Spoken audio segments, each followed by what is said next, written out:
Hola, hola, muy buenas noches. ¿Cómo le va a todos ustedes? Ante todo, bueno, mis saludos a toda la gente de la Federación porque en el día de hoy concluyó la primer jornada de capacitación, la segunda jornada de capacitación de estos 3 días. Desde ya, mi agradecimiento. Y ahora sí, comenzamos el programa del día de hoy. Tenemos muchos temas para hablar y cuando digo muchos temas para hablar, y bueno, está en la agenda pública, está en la agenda política, el descargo que hizo en los medios de comunicación Cristina Fernández de Kirchner. Y para lo cual, les adelanto, voy a tratar de plantearlo parándome en el medio. Y cuando digo parándome en el medio, porque hay una grieta donde se utilizan términos despectivos, calificativos de un lado y del otro. Y cuando digo calificativos despectivos de un lado y del otro, con palabras que ustedes saben, que no me gusta tanto reproducirlas, eventualmente en algún programa suelo repetirlas, pero no da el caso. A ver, lo que más preocupa en este escenario, más allá del descargo que hizo la vicepresidenta de la Nación, expresidenta de la Nación, es la asimetría que hay en el Poder Judicial para determinadas causas. Hay causas que quedan permanentemente instaladas y no se cierran, ¿sí? Y de alguna manera vuelven a reabrirse, que están vinculados con algunos sectores de la política, en este caso puntual, Cristina Fernández de Kirchner, y otras causas que entran rapidísimo. A ver, primer dato, ¿se acuerdan que hubo un contrabando de armas a Bolivia? No se sabe nada. ¿Se acuerdan que hubo una causa que se llama la causa de las autopistas? En el mundo de la legislación económica, asegurar el valor futuro de la acción es un delito. O sea, hago una operación y yo estoy en la función pública y te aseguro lo que va a valer el peaje a futuro y hace que esto genere un aumento del valor de tu acción, es un delito económico. Acá no se entiende, acá se entiende más los bolsos de López. Pero en el mundo es un delito, no sabemos nada. Continuamos con una serie de causas. Uno que era la Gestapo sindical en la provincia de Buenos Aires. Continuamos causas como Correo Argentino, un concurso preventivo que dura 20 años, donde la fiscal Gabriela Boquín recibió aprietes. Uno puede dudar de eso, por eso digo, trato de pararme en el medio. Y por otro lado, tenemos la causa que ocupa todos los medios de comunicación, que es la causa vialidad, en la cual el fiscal pide 12 años de prisión para Cristina Fernández de Kirchner. No voy a entrar en los juicios de valor de los 12 años de prisión si coinciden o son concomitantes a los 12 años de gestión de Cristina Fernández de Kirchner, sino lo que quiero mencionar es cómo se corta y se selecciona para hacer un alegato, en este caso por parte del fiscal, conversaciones telefónicas, que amplía en una declaración Cristina Fernández y uno dice, ¿cómo habló 1 hora y media? Bueno, los medios de comunicación pasaron casi en cadena nacional al fiscal, Diego Luciani, hablando del tema. También hay otra ecuación que se da dentro de lo que es el proceso judicial. 9 días declarando el fiscal, 3 días declarando la imputada. Por otro lado, dentro del Código Procesal está previsto que el perjudicado en materia de derecho penal puede participar o hacer distintas intervenciones. ¿Qué es lo que está marcando todo esto? Que la justicia tiene varas diferentes. Y cuando digo varas diferentes, más allá que en su alocución dijo ¿quién va a juzgar? Va a juzgar el arquero del equipo de fútbol de Liverpool. Y otros colegas me decían, bueno, ya está todo arreglado, es muy común que jueguen al fútbol. Y la repregunta mía a un colega ¿es muy común que jueguen al fútbol? Sí, puede ocurrir, los entrevistados que vienen acá al programa, podemos el día de mañana jugar un partido de fútbol. Pero es muy común que sea en la casa o lindero o donde el permiso de ingreso lo hace mi principal adversario político, le hace Mauricio Macri. ¿Es casual? ¿Qué hubiera ocurrido en un contexto en los cuales, por ejemplo, en la causa de Correo Argentino, veían cuando ejercía el cargo de presidenta Cristina Fernández, se la veía reunida tomando un té con el juez de la causa, ¿sí? Obviamente, en los medios de comunicación dicen, no, pero sí es normal tomar un té. No, estamos hablando de una causa en la cual estaba imputado Mauricio Macri. Por eso digo las distintas varas con que se mide la justicia. Y si entramos a los descargos, que sería parte de lo que presenta Cristina Fernández de Kirchner, hay un tema que lo que estamos con los datos económicos se venía hablando, ahora lo exteriorizó. Exteriorizó las llamadas que tuvo con Nicolás Caputo. Nicolás Caputo, que en esas llamadas que pasó el fiscal Luciani, también dijo, fue incompleta porque Nicolás Caputo en tal año, el día primero, día feriado, le dijo casualmente al que lanzó los López, lanzó los bolsos, y me refiero a Julio López, disculpen el furcio, que tengas un feliz año, que lo pases muy bien. Estas eran las conversaciones por chat de López con Nicolás Caputo. Nicolás Caputo, que también estuvo en la obra pública, por eso digo, no estoy planteando ni inocencia ni culpabilidad, sino cómo se corta, cómo se segmenta, cómo de alguna manera se busca dentro del formato de esta denuncia sacar todos los temas que no le conviene a un sector, que no le conviene a quien está acusando, y dejar aquellos temas que sí le conviene, que tienen una connotación política. Y le quiero comentar una anécdota. Mi labor periodística, estaba haciendo actividades, pasé por casa a comer, puse en off el alegato del fiscal, y una de las personas de la familia de la mesa me preguntó, ¿quién está hablando? ¿Un político? Y hago silencio. Porque la terminología empleada por el fiscal tenía más bien una arenga, o sea, tenía un abordaje de arenga política que de pronto de lo jurídico. Y continúa con mi labor periodística, tanto en la radio, en la televisión, entrevistando. Las pruebas son contundentes. En el día de ayer, Ernesto Tenenbaum le preguntó a Horacio Rodríguez Larreta, dígame cuáles son las pruebas contundentes. Dijo, las pruebas son contundentes. Prueba contundente es decir, en la auditoría realizada por el perito en tal momento, detectó un sobreprecio que comparado con los valores de mercado fue superior a un tanto por ciento. No, el delito era actualizar. Es lo que menciona el fiscal. No dice dónde está. A ver, otro ejemplo que le doy a usted. Yo compro 10 ladrillos. ¿Qué es lo que dice el contrato? Me tenés que pagar el precio a valor de mercado de los 10 ladrillos el día de hoy. Con un margen, es muy técnico, que era el 5% de desvío. Bueno, en definitiva, si el precio de los 10 ladrillos equivalente a los 20 ladrillos, indiscutiblemente, eso sí es una prueba del perito. Esas pruebas no se presentaron. No quiero decir que no hayan ocurrido.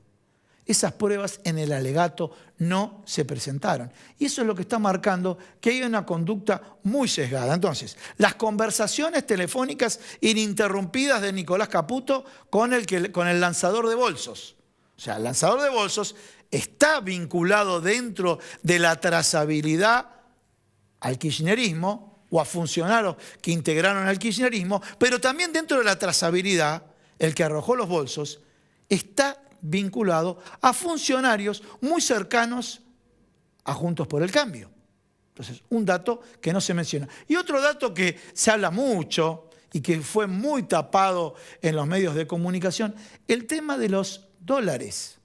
Esos millones de dólares que había arrojado José López, vinieron termosellados de Estados Unidos y el resto de los dólares fueron a una financiera, esto lo mencionó Cristina Fernández de Kirchner en la presentación pública que hizo para contrarrestar a los medios de comunicación, a una financiera llamada Finansur, que está vinculada a un sector político que casualmente no es el kirchnerismo. Todo esto está marcando que realmente se trata, en este caso, de un alegato que tiene por parte del fiscal, que tiene, yo diría, un alto contenido político, si es que el 95% de ese alegato es de contenido político. Y de pruebas que se presentaron en el expediente que no desarrolló durante su alegato. Y desde la oposición, que es lo que se plantean, las pruebas son contundentes. Bueno, ¿cuáles son las pruebas contundentes? Y la oposición no responde. Señores, es un tema, es el tema de agenda, es el tema que está hablando estos días. Uno trata en este programa de salir de ese tema, pero siempre la agenda política vuelve a instalarlo en la escena, en el escenario y en los medios de comunicación. Hago un vuelco de página. Vamos a hablar de economía. Tenemos un ministro, Sergio Massa, que designó a su viceministro, Gabriel Rubinstein. Gabriel Rubinstein, que tiene una amplia trayectoria dentro de la función pública, también en el sector privado trabajó con Miguel Ángel Broda. Ahí estamos viendo, acá estamos viendo las imágenes de Gabriel Rubinstein. Gabriel Rubinstein que hizo mucho ruido. Gabriel Rubinstein que fue publicado su nombramiento el día domingo a la tarde. No sé si fue casualidad o no, previo a lo que sabíamos que el día lunes iba a ser el alegato del fiscal. Y un Gabriel Rubinstein que fue muy crítico de Alberto Fernández, que fue muy crítico de Cristina Fernández de Kirchner. Con esto no estoy diciendo que no corresponda que esté en el cargo, estoy mencionando lo que se instaló en los medios de comunicación. Pero hay un tema que no sé si es un atenuante o un agravante, un Gabriel Rubinstein que parece que en sus declaraciones, tanto radiales como televisivas, suele desbordarse, suele no controlar la boca. En la época fue funcionario de Eduardo Duhalde. Cuando fue funcionario de Eduardo Duhalde, declaraciones previas a su nombramiento, dijo que Eduardo Duhalde era como Galtieri. Y Eduardo Duhalde lo incorporó al equipo de técnicos. Un poco para conocer un poco la estructura del diálogo, la forma como se comunica Gabriel Rubinstein y de pronto su labor en la función técnica. Un dato también para tener en cuenta. Con esto no le estamos colocando ni el dedo para abajo ni el dedo para arriba, sino para conocer aspectos de su personalidad, en lo cual él a través de disculpas públicas en Twitter respecto a las declaraciones que hizo con respecto al presidente de la Nación, con respecto a la vicepresidenta. Pero bueno, Sergio Tomás Massa está activo permanentemente en la búsqueda de acuerdos con el Fondo Monetario Internacional, con grupos inversores y de alguna manera también buscó hacer una colocación a través de los fondos del ANSES para tener capitales frescos en este proceso de colocación de títulos públicos que se utilizan para estos mercados financieros. Y estamos hablando del contado con liqui o el dólar MEP. ¿A qué voy con esto? La carrera que tiene hoy el ministro de Economía está vinculado, bueno, ¿cuánto está el dólar blue? Y en función del dólar blue, habíamos escuchado a Gabriela Cerruti que dijo, no, el dólar blue no tiene nada que ver. Hasta que después se fueron dando cuenta que de alguna manera no era la temperatura del mercado, pero sí era la sensación térmica. Pero los dólares financieros, y estos $2 que ya todo el mundo habla, uno que se hace a través de operaciones, bonos, acciones que se liquidan en Argentina y otros que se liquidan al exterior. Son los que marcan un tipo de cambio que tiene una brecha muy grande con el tipo de cambio oficial. Un gobierno que se encuentra, un Gabriel Rubinstein, que va a ser el técnico ahí, que ya salió a decir, habría que reducir la brecha. Una brecha que es muy alta, que se festejó en el día de ayer, que la brecha era del 110%, porque llegó a estar al 140% la brecha entre el dólar, entre los dólares empresa, los dólares financieros y el dólar oficial. Un dólar que se lo están ofreciendo un 30% de lo que liquiden al sector agropecuario y el resto atado a las futuras devaluaciones que pueda tener o no el dólar oficial. Un dólar oficial que dicen, ¿cuándo sabemos que tenemos que equiparar? Pero lo primero que puede ocurrir es que si yo subo el dólar oficial, me van a volver a subir los precios. Y este círculo vicioso, de alguna manera, ¿qué es lo que dicen los economistas desde la macro? Mirá, para poder devaluar el dólar oficial, más allá que algunos precios están por encima del dólar oficial, es necesario que logres el superávit fiscal. Y hablando del superávit fiscal, el gobierno consiguió cumplir las metas en el primer semestre, el Fondo Monetario Internacional, que sí está encima, que sí lo tenemos soplando a la nuca, y volviendo a Gabriel Rubinstein, que teníamos la imagen hace un rato, un Gabriel Rubinstein que está haciendo el presupuesto, un presupuesto donde hay ajustes. Y donde hay ajustes en varios sectores. Hay ajustes en materia de educación, hay ajustes en materia de salud. Entre ellos, por ejemplo, cuando uno lee las subpartidas del presupuesto, las vacunas contra el COVID, para que ustedes vean cómo es esta maraña de temas que está atado a las resoluciones económicas. En próximos programas ampliaremos un poco el tema, pero hoy por hoy la inflación sigue avanzando. Y cuando sigue avanzando la inflación, ya conocimos la del mes pasado. Este mes, más allá del número, porque hoy tenemos un importante invitado, Miguel Calvete, que nos va a hablar de las proyecciones de inflación y principalmente qué es lo que está pasando con el consumo. Pero si yo al azar les digo a ustedes un número, da el 6%, ya tengo el interanual. Ahí armé un Excel, me da 75 interanual. O sea, un 5% me da 74 interanual. O sea, va a ser una inflación interanual superior a la del mes pasado. ¿Por qué? Porque el mes que tomo como base se va corriendo con periodos inflacionarios más altos. Y se va a volver a repetir la frase, la inflación más alta de los últimos 30 años. O sea, para poder mantener el nivel del 70% tiene que ir descendiendo la inflación un 1% de acá hasta diciembre. Escenario que no sé si se va a dar, vamos a ver qué es lo que nos dice Miguel Calvete, principalmente por el comportamiento, de lo más representativo de la canasta, que son los alimentos. Una canasta básica alimentaria que no alcanza con el salario mínimo vital y móvil. Un salario mínimo vital y móvil que se actualizó, pero sin embargo que está en los límites de la pobreza. Así comenzamos el programa del día de hoy. Vamos a hablar de política. La tenemos a Sheila Wilker para hacerle una entrevista. ¿Y sabes con qué vamos a cerrar el programa? Con la ley de etiquetado frontal. Por fin va a aparecer. Y bueno, vamos a hablar con una nutricionista y me refiero a Andrea Gagiano, que es licenciada en nutrición. Ya en instantes comenzamos Unidad Federal.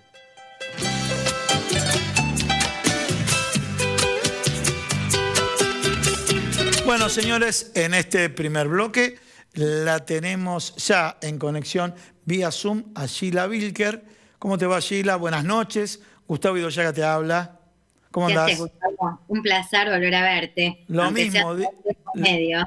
mismo digo, Sheila. Bueno, a ver, yo estaba hablando recién con Miguel Calvete, le decía, mira, uno trata de salir del tema, trata de no tocar el tema Cristina Fernández de Kirchner, pero los medios de comunicación de un lado y del otro se ocupan de esto. Y obviamente tiene la cualidad de los que no la quieren y aquellos que la quieren de marcar agenda. ¿Coincidís con esto? Pero absolutamente. Y te voy a decir algo, en una medición reciente que nosotros hicimos, lo que encontramos es que 4 de cada 10 argentinos hoy no quieren jubilar de alguna manera, si esa expresión vale, ni a Cristina Fernández de Kirchner ni a Mauricio Macri. Con lo cual vos ves que ahí se concentran en el fenómeno de los núcleos duros. Pero además de eso, yo creo que el tema, más allá de los núcleos duros, el tema es trascendente por la centralidad de agenda que está teniendo, y porque de alguna manera permite discutir un poco cómo va a ser de aquí en más o cómo está haciendo el ordenamiento político, ¿no? Yo lo primero que tengo para decir al respecto es, bueno, a ver, lo primero es el fenómeno habló Cristina, Bien. que sigue teniendo los mismos niveles de trascendencia que venía teniendo. Y lo segundo es, se quedó con la última palabra. Bueno, bien ese dato. A ver, los medios, ¿qué dicen algunos medios, no es cierto? Pues yo arranqué el programa tocando el tema propiamente dicho de la justicia. Pero ¿qué lo dicen los medios? Habló 1 hora 34. Yo generalmente, ¿sabes con qué juego? Juego con poner el audio y aquellas personas que están fuera de la política a ver qué entienden, qué escuchan. Y noté mucha atención cuando... la conclusión final es, toda la política está manchada, porque cuando escuchaban la trazabilidad de Julio López, hablando por teléfono con Nicolás Caputo, mandándole los saludos el 1 de enero, saludándolo por el buen año y una serie de conversaciones, el acuerdo, la plata, no se depositó, etcétera, como diciendo, bueno, ¿cómo metieron o cortaron una parte y metieron esto en el juzgado? De alguna manera está marcando, la gente empieza a perder credibilidad con la política? Segunda pregunta, ¿empieza a perder credibilidad con la justicia? Mira, la pregunta empieza a... Te la tengo que responder que no, porque esto es un fenómeno que viene de hace tiempo, Gustavo. O sea, el problema de la crisis de confianza en la política, de la crisis de confianza en la justicia, no son fenómenos nuevos en Argentina, son fenómenos de larga data. La justicia tiene, con suerte, una imagen que apenas está ahí alrededor de los 20 puntos, ¿no? Digamos, con una imagen negativa que prácticamente triplica o más su imagen. Por supuesto, en la política también hay una, digo, vos ya lo hemos hablado otras veces, la alta permeabilidad de las consignas antipolíticas o de las frases que de alguna manera expresan ese gen de duda, ¿no? Digamos, de hecho, esto que vos planteás, de todo está sucio, todo estaba sucio, un poco el título de un gran libro de un escritor argentino, Todo estaba sucio, de Barón Visa. Es un fenómeno que de alguna manera forma parte de la de muchos argentinos, lo cual no agota el análisis sobre lo que está pasando, ¿no? Digamos, porque en algunos casos vos tenés lecturas que lo que plantean es la idea de la protección del privilegio, en otros tenés la idea de la persecución política, digo, y todo eso coexiste con estas escenas de fuerte desconfianza sobre las instituciones, ¿no? Digamos, o sea, la institucionalidad en Argentina es débil y de alguna manera, digo, la gran dificultad que tiene hoy la justicia en Argentina tiene que ver con que que es difícil que logre tener la última palabra, ¿no? Digamos, las creencias previas sobre la culpabilidad o la inocencia de Cristina no van a cambiar un ápice por las definiciones judiciales. La pregunta sería la siguiente, a ver, si miramos, muy bien dijiste, para hacer una síntesis, tenemos algunos que es una perseguida política, tenemos otros que dicen, bueno, que es corrupta, y directamente yo planteo acá de este medio, bueno, algunos políticos como Horacio Rodríguez Larreta, que dijo en el día de ayer, Ernesto, tenemos las pruebas, son contundentes. Mirá, en la radio entrevistamos a 3 dirigentes del PRO, las pruebas son contundentes. Le preguntaba sobre la contundencia de las pruebas y no sabían decir cuál era la prueba. Bueno, ¿la opinión pública lo ve o se queda con la opinión publicada?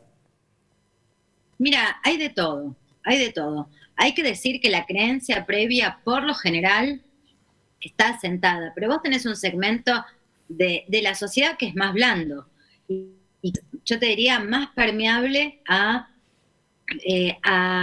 los cambios de opinión, ¿no? Digamos, a escuchar las dos campanas. Bien. Entonces es posible que hoy un segmento importante de la sociedad argentina, tenga junto al dictamen o al alegato de Luciani, tenga la palabra de Cristina, ¿no? Digamos.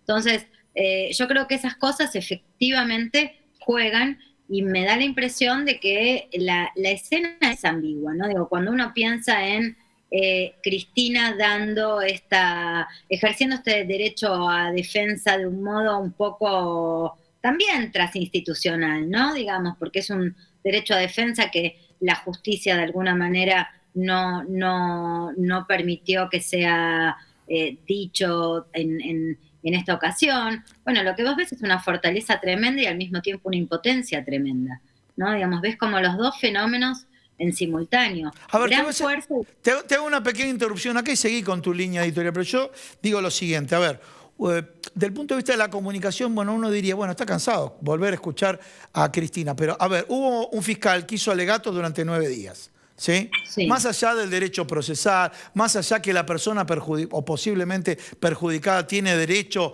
a incorporar en distintos momentos su planteo, su defensa, incorporar pruebas, etcétera, etcétera. Dejando de lado eso, de alguna manera, desde el punto de vista comunicacional, Cristina Fernández dijo, bueno, ya que se hizo una cadena nacional con el fiscal, yo voy a hacer una cadena nacional y creo que lo logró. O sea, para mí sería las dos partes que se instalaron al estilo de lo que sería una cadena nacional. Sí, eso sin lugar a dudas, digamos. O sea, el juicio a Cristina es algo que tiene el carácter, tiene carácter de cuestión de Estado, ¿no? Digamos, o sea, y eso lo ves lo puedes ver, lo puedes apreciar en las mediciones con la trascendencia que tiene el tema. Digo, eso es absolutamente indiscutido, y es indiscutido incluso cuando la principal preocupación de los argentinos no pasa por este carril, sino por la escena inflacionaria. Entonces, de alguna manera yo te diría hoy Cristina Kirchner y su juicio han eclipsado la agenda. Bien. Han concentrado absolutamente la agenda. Yo creo que acá el fenómeno que vos planteás, digamos, o sea, vos planteás una escena de paridad respecto de la cuasi cadena nacional de fiscal Luciani versus la cuasi cadena nacional de Cristina Fernández. Sí, ciertamente, yo creo que ahí lo que se juega más que esa paridad es quién se queda con la última palabra. Bien, ¿no? o sea, bueno, tu opinión como analista política, que no querían hacerlo en el juzgado, que ella tenga la última palabra, ella tomó la última palabra en los medios de comunicación, y voy a agregar esto, como si estuviera en el juzgado porque presentó todas las pruebas que hubiese presentado en el juzgado. Sí, de hecho, vos fíjate que en muchos medios esto se narraba como derecho de defensa. Bien. ¿No? Digamos, y efectivamente creo que fue el título de la conferencia de Cristina, digamos, o de la declaración de Cristina. O sea, efectivamente aparece como una escena de derecho de defensa. Si no, vos pensás lo que hubiese pasado. Lo que hubiese pasado es que la centralidad durante las próximas semanas la hubiese tenido el alegato de Luciani. Claro. Hoy el alegato de Luciano necesita tener al lado la palabra de Cristina. Entonces es un fenómeno, yo te diría, de contraste permanente, que si no era una escena donde una sola de las campanas iba a tener una gran reverberación. Entonces yo creo que acá la pregunta es ¿quién se queda con la última palabra? Me parece que es uno de los fenómenos centrales a pensar respecto de por qué Cristina hacer la declaración hoy, luego de que el fiscal haya pedido los 12 años como resultado de su alegato. Bueno, Sheila, si te parece, vos te quedás con la última palabra. La última palabra fue que Cristina Fernández de Kirchner, en este proceso comunicacional, se quedó con la última palabra.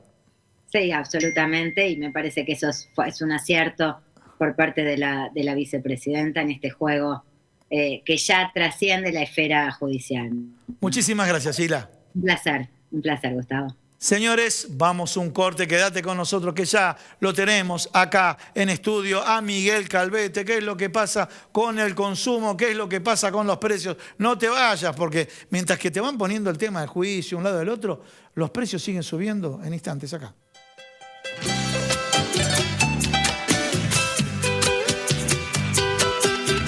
Muy bien, estamos con Miguel Calvete. Miguel, bueno, escuchaste el programa, te agradezco que hayas esperado, porque justo Sheila Wilker con este tema, claro, lo llamaban todos los medios para que dé su opinión, pero bueno, vamos a hablar de precios, inflación.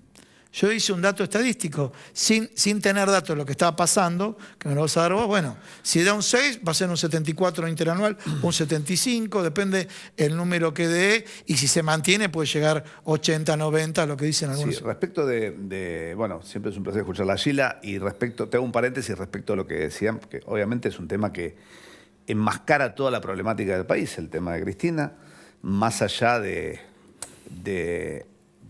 hay que reconocer la habilidad para quedarse con esa última palabra de la vicepresidenta, que en este caso hoy el país habla de eso, pero mañana cuando vamos al supermercado la gente vuelve a tomar conciencia de lo que pasa en el día a día. Obviamente va a tener siempre trascendencia, tanto en cuanto estamos hablando de un 25% del electorado, más o menos, que representa a Cristina, que es su núcleo duro.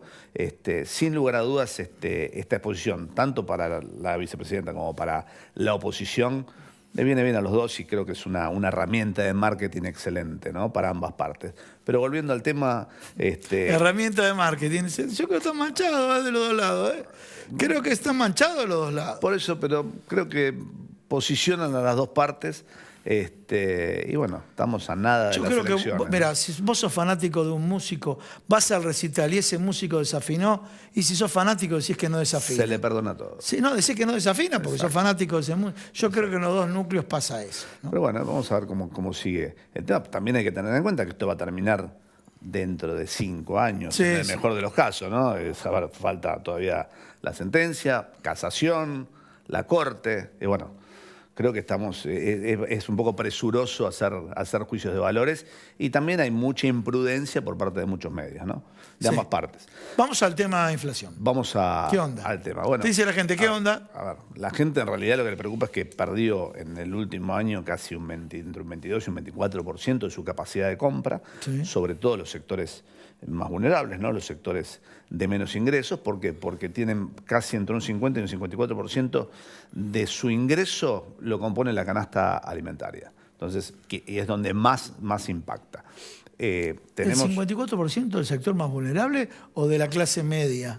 Porque ahí la pregunta no, es... de los Bueno, la sectores- clase media es no, vulnerable. no, ya de la base de la pirámide de consumo, que es, a ver, como la gente de menores ingresos que están en línea de pobreza, y clases medias aspiracionales. Es decir, Bien, aquellos que discúlpame, están entonces un poco por vos me hablas sobre de la línea. D1, D2 y eventualmente C2 y C3 clase media aspiracional. Está Exactamente. complicado. Técnicamente es entre D2 y C3. D1 ya está por debajo, casi están al Pero te lo voy a borde del relacionar con otro tema, discúlpame que te No, cambie, pero por seguimos favor. con tu tema. Un artículo muy interesante que escribió Alfredo Zayat, porque a uno le toca periodísticamente, digo, bueno, te estoy dando el nivel de ocupación de la capacidad instalada, 70%. Te estoy dando datos de la macroeconomía, crecimiento del PBI. Entonces, que hay una economía a dos velocidades. A una velocidad donde unos sectores crecen y tienen alta rentabilidad, y otra velocidad donde el núcleo mayoritario en personas físicas está perjudicado por la inflación. ¿Coincidís con eso que está pasando? Sí, bueno, pero el que está más perjudicado por la inflación justamente es el sector pyme, que es el dador de casi un 65% de la mano de obra. Bien. Y por otro lado tenemos algunos datos distorsivos en las mediciones donde se considera a los beneficiarios de planes sociales como trabajadores, no como desocupados. Entonces, si lo analizamos fríamente, obviamente la reconversión de los beneficiarios de planes sociales a ¿Vos trabajadores... te referís al 1.200.000 de potencial trabajo?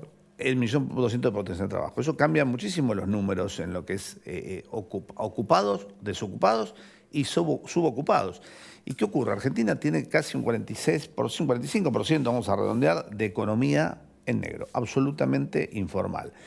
Donde gran parte de los beneficiarios de planes forman parte también de esa economía informal. Entonces está todo muy distorsionado. Lo importante es que siempre se reclama lo mismo, ¿no? Incluso hasta hoy la misma CGT está sugiriéndolo y muchos sectores, muchos secretarios generales de muchos sectores también están pidiéndolo. Dicen, bueno, necesariamente hay que hacer una reforma laboral, necesariamente hay que flexibilizar las formas para tomar gente y sacar de la informalidad y pasar a la formalidad a más de 3 millones, entre 3 y 4 millones de trabajadores, donde están incluidos los beneficiarios de planes, que no estamos hablando de precarización, no se habla ni de precarización ni de vulnerar derechos. Sí, o sea, gente que hoy está en la informalidad, pasarla a la formalidad.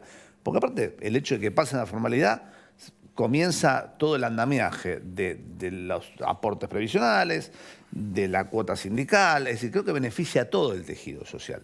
Y eso creo que es el gran desafío. Claro. Estamos en un país que hoy, vos recién lo estabas diciendo, el mes que viene, este mes, la medición de lo que va a ser agosto, que va a ser superior, igual o superior a julio, porque impactan energía, impacta combustible, impacta, bueno, la inflación. ¿Vos decís que va a estar en el 7, no en el 6? Va a estar entre el 5 y el 6%. Sí. Va a estar Así, entre con el eso el interanual da el Sí, 75. Pero ¿qué pasa? Estamos entrando en el último cuatrimestre. Sí. El último cuatrimestre de todos los años, segundo semestre y cuarto trimestre. Ese dato me interesa. Siempre el segundo semestre y cuarto, el último trimestre del año. Sería es de donde- octubre a diciembre. Octubre, noviembre, diciembre. Es donde se recalienta la economía. ¿Por qué? En principio, hoy la tenemos recalentada porque hay una sobredimensión de la base monetaria. Se van a disparar muchas cláusulas gatillo de muchas paritarias acordadas en estos próximos 3 meses. La gran mayoría de los gremios están pidiendo nuevamente apertura de paritarias por la inflación. Se va a pagar supuestamente un bono, ¿no? Está por definirse, o sea que va a haber una inyección de dinero, se paga el sueldo horario complementario. Es decir, Cierto, el tema del SAC El tema del aguinaldo en diciembre, así El tema del aguinaldo, ¿y todo qué eso- hace? ¿Hace que los empresarios suban el precio? ¿Cómo es la historia? A Bueno, ver. se recalienta la economía, hay la misma... Suponete, pero ahora dijo Sergio Massa, no voy a emitir. Está Gabriel Rubinstein, economista ortodoxo.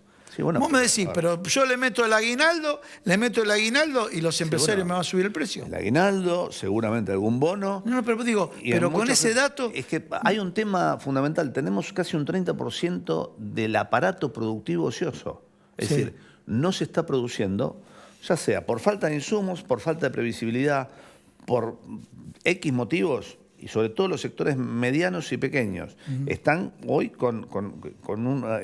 produciendo lo mismo o menos. Hay un axioma en la economía: a igual oferta y mayor demanda, suben los precios. Es probable que la inflación no sea inferior en los próximos 5 meses, van a estar entre un 5 y un 6%. O sea que vamos a tener a diciembre... no va a bajar entonces. No va a bajar a 2 o 3%. Entonces, es más, yo creo que hoy el gobierno, entre un 4,5 y un 5%, firma. ¿Por qué? Porque se va a terminar con 3 dígitos. De hecho, si desagregamos, si hacemos la proyección, la inflación en alimentos ya está superando los 3 dígitos. La inflación reconocida por organismos oficiales ya está en el 92%. Entonces, los próximos 5 meses nada nos indica que va a ser inferior al 22, entre el 22 y el 30% la inflación. Ese es el rango. Entonces, justamente es donde realmente hace falta, hoy más que nunca, un acuerdo de precios, salarios, costos y darle previsibilidad, sobre todo a los sectores industriales, para generar mayor cantidad de bienes, sin lugar a dudas. Bien, contanos un poco cambio de hábitos del consumidor. Bueno, vienen empujados, a ver, el vegetarianismo y el veganismo es una obligación hoy porque la gente no puede acceder a determinados alimentos. ¿Pero es una obligación o es una moda? No es por discúlpame, moda, en otros países es por una moda. conciencia No. saludable. A ver, yo te diría que el 10% lo hace por una cuestión de conciencia saludable o de moda. El 90%, la baja de consumo de carne, bovina, porcina, es obviamente por los precios, el caso de la carne, el caso de muchos productos y de muchas primeras marcas. Hoy lo que vemos es un crecimiento entre 6 y 7%, el último bimestre que medimos desde Indecom, de segundas marcas y marcas blancas de cadenas de supermercados. ¿Cuánto? 20%. El crecimiento, el último bimestre fue en torno entre el 5 y el 6%, no de aumento, sino de volúmenes de venta. De volumen de venta, sí, Volúmenes sí, sí. de venta. Se desplazaron La a segunda inflación marca. acompaña a cualquier tipo, marcas, primeras marcas o segundas marcas. Y tú preguntas, las marcas propias de los supermercados. ¿Sí? Que ahí me quiero detener un cachito. Me detengo porque no hice el análisis, pero me detengo como consumidor. En algunos productos, las marcas propias de los supermercados están muy poquito por debajo de las marcas líderes caras. Y en otros casos, sí, tienen precios competitivos. ¿Qué pasa ahí? Bueno, a ver, si la marca de referencia, que en este caso es una primera marca, está a 10, y la segunda marca se podría vender entre 7 y 7,50 u 8, y la van a poner a 9 o 9,50. Una cuestión de rentabilidad. Esas marcas son exclusivas de esas cadenas de supermercados. En muchos casos lo hacen para políticas comerciales, mantener los precios durante X cantidad de tiempo. Como manejan todo el proceso productivo y la trazabilidad de esos productos, bueno, tienen la posibilidad de hacerlo. Y en otros lo hacen para el tema de precios cuidados, el nuevo lanzamiento de precios cuidados, donde más allá de las grandes industrias que se comprometen con un portfolio de productos, las grandes cadenas y cadenas del interior se comprometen con determinados productos propios. Donde, creo que lo hablamos en alguna oportunidad, estamos hablando de entre 5.000 y 6.000 puntos de venta, que son las grandes cadenas, sobre un universo de 150.000 puntos de venta en todo el país. Donde hay ¿Cuánto? Más de 150.000 puntos. ¿Y qué número? ¿Cuál es Precio la base? cuidado impacta sobre 6.000 puntos de venta. O sea, nada. Nada, prácticamente El 4%. Casi un 4%. Y casi el 70% de la población que tiene problemas de alimentación o tiene vulnerabilidad o de bajos recursos, compra en bocas de cercanía. Por eso es importante que los acuerdos de precios y salarios sean, primero que se federalice precios cuidados, que en esto hay que ver la pericia, si la tiene o no. Matías Tombolini. Matías Tombolini, ¿Por qué? Porque hay muchas empresas que tienen escala Tengo local. una pregunta, vos conocés. Matías viene de la macro. Como de la macroeconomía me parece profesional serio. Sí, sin duda. Pero cuando uno conoce en la micro, cuando conocen la estructura de costos o las cadenas de valor. El gran problema que tenemos, desde, yo te diría que desde que la época de Moreno, cuando entró Sí, Kicillof. porque pasa que Moreno no guste, Moreno conocía las cadenas de valor. No, bueno, a ver, es fundamental Conocía las tener cadenas de gente valor. que sepa de costos. Sí, sí. Vos tenés una lata de tomate y sabes cuánto vale. ¿Cuánto sale la lata? ¿Cuánto sale la hojalata? ¿Cuánto sale el papel? ¿Cuánto sale la caja de cartón? El tomate, el proceso del tomate, correcto. el vehículo que lo distribuye, la distribución, el costo logístico y el quién costo se logístico, queda. amortización de neumático, amortización de bienes. Es decir, tenés un...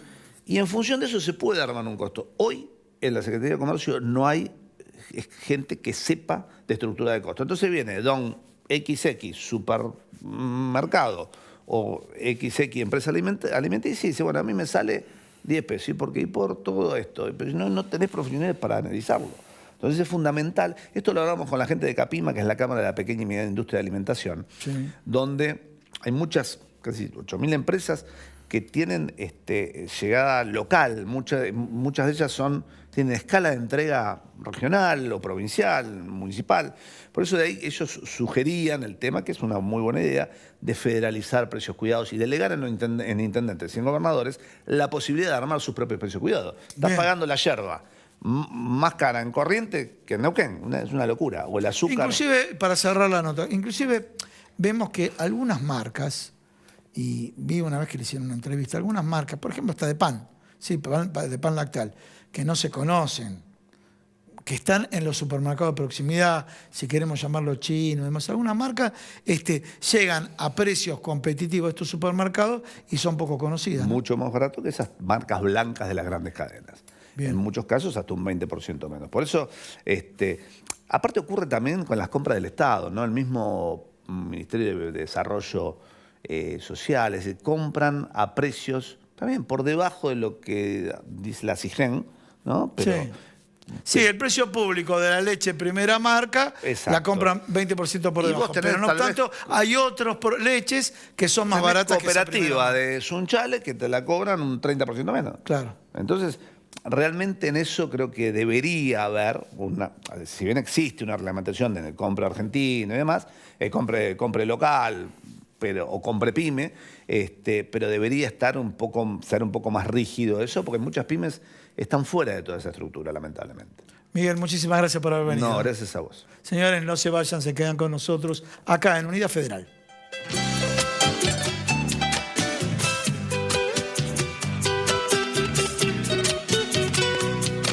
Bueno, ahora sí, como lo prometimos en la apertura del programa, vamos a hablar de un tema muy importante.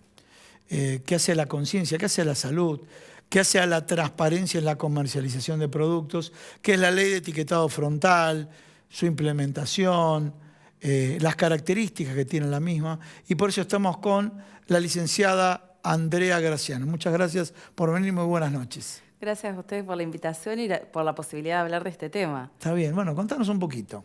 Bueno, la ¿Se ley... viene o no se viene? Sí, la ley se aprobó en octubre Eso del ya año sabemos, pasado, se pero reglamentó sí. en marzo de este año y Y- en ese momento quedaron definidos los plazos de A implementación. ver, ahí estamos. Y ahí lo que dice claramente es que hay 2 etapas. La Sí. primera etapa empieza ahora, empezó el 20 de agosto, y lo que vamos a ver es una transición. Discúlpame, yo no la vi, por eso te pregunto. ¿Qué empezó el 20 de agosto? Bueno, lo que empezó el 20 de agosto es que las grandes empresas tienen la obligatoriedad de incluir en sus envases los sellos de advertencia, que pueden ser octágonos, en el caso de nutrientes críticos, grasas, azúcares, sodio. Si tienen nutrientes críticos, también tienen la obligación de informar si hay exceso en calorías. Y también está prevista la inclusión de 2 leyendas precautorias que nos informen si un producto contiene cafeína o edulcorantes, buscando desalentar el consumo de Esperame un las segundito y infancias. seguís hablando tranquila, quédate tranquila. Pero nada más estoy tratando de articular lo que vos vas explicando y mirando la cámara, lo que vos estás pensando detrás de cámara. El octágono, ya algunos lo publicaron. Esto lo que estamos viendo en pantalla ahí es lo que debería ser. Pero vamos a un supermercado y no encuentro ningún octágono, ¿no? Bueno. ¿Empezaron a aparecer ya? empezaron a ¿Viste aparecer algunos? y vamos a Ahí empezar está, a mira, ahí verlos lo estás viendo. gradualmente, porque lo que Bien. no preveía, digamos, lo que se sabía es que no iba a haber retiro de stocks. Es decir, todos los productos que se elaboraron hasta el 19 de agosto Sí. podían seguir siendo comercializados con los envases originales. Y a partir del 20 empieza la obligatoriedad para las grandes empresas, pero recién a partir del 20 de febrero del año próximo empieza a ser obligatorio para las pequeñas y medianas empresas. Y además estaba previsto que las empresas pudieran pedir prórrogas, con lo cual los plazos puede ser que se alarguen. Lo que sí sabemos es que para el 20 de noviembre del 2023 es obligatorio que todas las regulaciones que están contenidas en la ley sean efectivas, porque la ley es conocida como ley de etiquetado frontal, pero en realidad es una ley que contiene múltiples regulaciones. El etiquetado frontal es solo uno de los aspectos que están contenidos, pero también hay regulaciones que lo que buscan es, por ejemplo, proteger los entornos escolares, lo que buscan es que se introduzca educación alimentaria y nutricional en las escuelas y que estos productos que contengan Que al no menos te, uno no de te los agarres sellos estas papas fritas que te matan. no estén en los establecimientos educativos. También prevé, por ejemplo, que el Estado, al momento de realizar compras públicas, priorice los productos que no tienen estos sellos de advertencia. También establece la obligatoriedad de incluir la cantidad de azúcares totales y libres, que eso hoy por hoy, digamos, hasta ahora no era obligatorio y era una ¿Qué información... significa azúcar total y azúcar libre? Bueno, porque en los alimentos hay nutrientes y dentro de los nutrientes hay un tipo de nutrientes que son los hidratos de carbono, que pueden ser complejos o simples. También son conocidos este tipo de hidratos de carbono, este tipo de nutrientes como azúcares, ¿sí? Y en realidad bajo esa denominación se incluyen un montón de sustancias que tienen la capacidad endulzante y muchas veces lo que nos pasaba hasta ahora es que cuando mirábamos el envase no sabíamos que, por ejemplo, la sigla JMAF hace referencia a un tipo de azúcar, por ejemplo, ¿no? Entonces, a partir de ahora, con esta obligatoriedad vamos a poder saber, por un lado, cuántos azúcares tienen los productos y también, si tiene un contenido excesivo, vamos a encontrarnos con un octágono que diga exceso en azúcares, ¿sí? O sea, vamos a tener Ahí estamos viendo un alto en azúcares. A ver si lo podemos ver en el final, en el monitor. Alto en azúcares. ¿Lo ves ahora? Mira, ahí lo tenés en el monitor. Sí, Fíjate, en nuestro país... Dice alto en calorías, alto en azúcares. Sí, en nuestro país la obligatoriedad del octágono, digamos, va de la mano de la palabra exceso, porque hay estudios que avalan que es un mejor estándar cuando el octágono dice exceso, porque eso nos alerta mejor del riesgo que tiene el consumo. O sea, la obligatoriedad ahora que diga exceso, que no diga alto. Claro, alto han usado, por ejemplo, Chile, sus octágonos dicen alto. En Perú los octágonos también dice alto en, pero ya Uruguay tiene octágonos, que también es obligatorio en estos países. En Uruguay los octágonos dicen exceso en y en México también. ¿Vos crees que la gente se concientiza?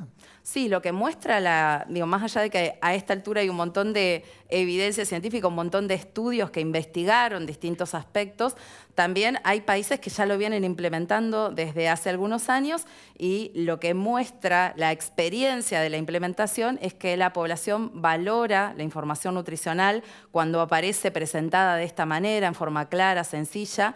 No solamente que la valora, sino que la tiene en cuenta al momento de tomar decisiones de compra y además transforma sus decisiones hacia otras opciones más saludables y nutritivas. O sea, es una política pública que ha mostrado ser efectiva, efectiva sobre todo si va de la mano de otras regulaciones como las que tiene nuestra ley. Por ejemplo, regulaciones que apuntan a qué otros ganchos comerciales utiliza la industria de los envases. O sea, lo que se establece en la ley es que si un producto contiene, aunque sea un sello de advertencia, no van a poder, por ejemplo, incluir personajes infantiles o celebridades, no van a poder tener sellos o logos de sociedades científicas o deportivas, no van a poder incluir información nutricional complementaria que muchas veces se pone para que sobre todo madres, padres, digamos, queriendo nutrir. O sea que por ahí los a sus dibujitos hijos. de Disney y un montón de productos no van a poder Si estar. tiene un sello de advertencia, esos personajes licenciados ya no van a poder aparecer. No, ni se van a poder entregar premios. premios, ni se va a poder ofrecer... ¿Premios cómo? ¿De qué características? Claro, porque hay alimentos, hay uno que es muy famoso, que es un huevito, pero hay un montón de productos que entregan regalos o promesas de regalos. O sea, ese no va a poder tener más sorpresa. No, si tienen, aunque sea un octágono... Ahora no está más, antes existía Jack con sorpresa. Bueno, ahora está ese huevito que vos decís. Eso, todos los productos que tengan, aunque sea un octágono... Que empieza con K y no es por ideología política. Claro, sí. No van a poder hacer entrega ni de premios, ni de regalitos, ni de promesas de regalos, porque a veces hay... O sea, ¿va a estar vacío ese? Hay paquetes ¿Va a estar vacío, o reformulará, digamos, la propuesta, ¿no? Reformulará, ¿le pondrá más cacao? ¿Cuál es? No. ¿Vos qué sabes del tema? ¿Qué es aceite hidrogenado lo que complementan ahí? Bueno, según el producto, en general, muchos productos lo que tienen es un reemplazo, digamos, o utilizan ingredientes que son sumamente económicos, pero que no son ¿Pero el aceite hidrogenado se usa mucho? Se usan, sí, distintos tipos de grasas saturadas, incluso grasas bovinas. O sea, hay distintos tipos de grasa que en general tienen un efecto negativo en la salud de las personas que lo consumen y muchas veces también en la salud ambiental, ¿no? Disculpame, es un tema de salud, ¿no? Sí. Cuando comes un chocolate, casualmente de los de kiosco y demás, me cayó mal, lo noté muy grasoso. ¿Es tal cual lo que vos decís? ¿Son este aceite hidrogenado? ¿Es así porque vos lo sentís grasoso? ¿Que de pronto no sentís que se te parte el chocolate que tiene cacao? Bueno, la mayor parte de los chocolates que están hoy en el mercado en realidad no tienen manteca de cacao, sino que tienen otro tipo de grasas y nada, que son menos saludables, sí. No hay muchas ofertas, de hecho, en general, los que tienen manteca de cacao lo suelen indicar y suelen ser bastante más costosos. Y estos chocolates que te dicen 70% cacao, ¿verdad o verso? Bueno, a eso me refería, ¿Es verdad? que ahora sí hay en el mercado... No, pero antes de la ley, sí. Algunas marcas dicen 70% de cacao. Sí, lo que vamos a empezar a ver también a partir de la ley es que hay reformulación de productos, no porque la ley busque eso, sino porque es lo que hemos visto que sucede en otros países, que la industria alimentaria empieza a reformular los productos para disminuir las cantidades de azúcares, de grasa, de sodio. Está bueno, y muchas veces, a partir de esa reformulación, logran librarse de los sellos y pueden seguir haciendo uso de estas estrategias, digamos, comerciales, ¿no? Si lo siguen comercializando tal cual hoy por hoy están en el mercado, no lo van a poder hacer, pero si hacen una reformulación y ofrecen un producto que está por debajo de los límites establecidos en la ley, no van a tener que llevar estos octágonos. Cuando vos decís reformulación de productos, es que cambian el contenido, la receta. Exacto, que por ejemplo tienen menos cantidad de sodio o que tienen menos cantidad de azúcar o que reemplazan eso por otro ingrediente. Andrea, muchísimas gracias. Gracias por la nota. Señores, vamos a cerrar el programa, pero voy a pedir acá al cameraman, me estoy parando acá. ¿Por qué? Porque tenemos que agradecer a Sastrería Windsor. Sí, miren lo que es este saco, acá me estoy acercando, es de Sastrería Windsor, lo tenés acá abajo, que está ubicado en la calle Maipú 843. A ver el chaleco, a ver si lo podemos ver bien al chaleco. Acá me lo había acomodado mal. Ahí está. Este chaleco también es de Sastrería Windsor. La camisa Maipú 843 o en @Sastrería Windsor. Una sastrería que en su forma de trabajo tiene un enfoque tradicional, personalizado, de proximidad con el cliente, pero muy moderno, con toda la tecnología aplicada a la industria de la vestimenta.